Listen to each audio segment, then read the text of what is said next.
My second main trait as a kid was being asthmatic. I had very bad asthma as a kid. I actually had a lot of medical issues. I was a very sick kid.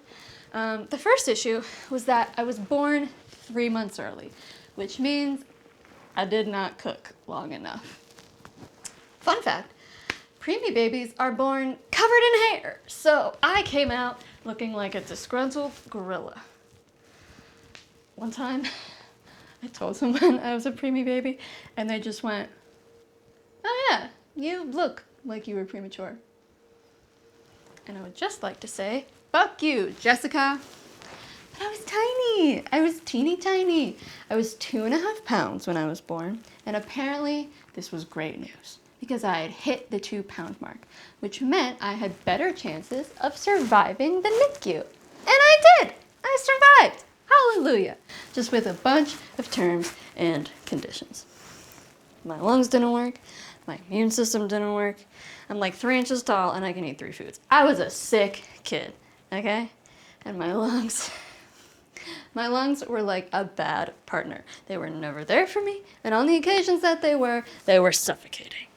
And so because of that, I was on a schedule to use a nebulizer every 3 to 4 hours. If you don't know what a nebulizer is, don't worry, you do.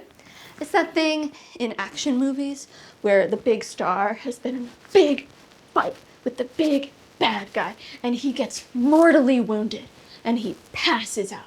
And while he's passed out, he gets taken to a hospital. And he wakes up in the hospital, and he's really confused and in pain, and he's wearing a mask that's connected to a tube, that's connected to a machine.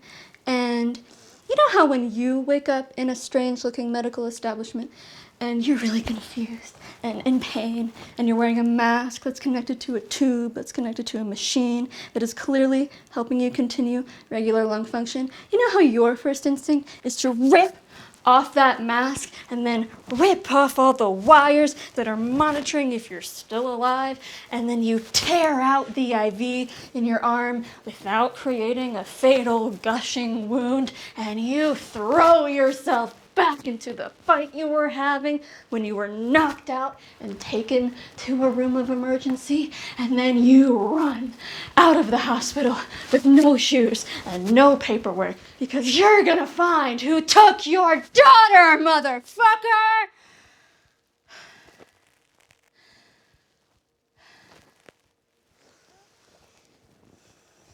That mask and that tube and that machine make up a nebulizer, and it takes medication and makes it inhalable so it can go directly into your lungs. So in the case that you're having trouble breathing from, say, a 12-minute fight sequence or a chronic condition like asthma, the nebulizer is there for you.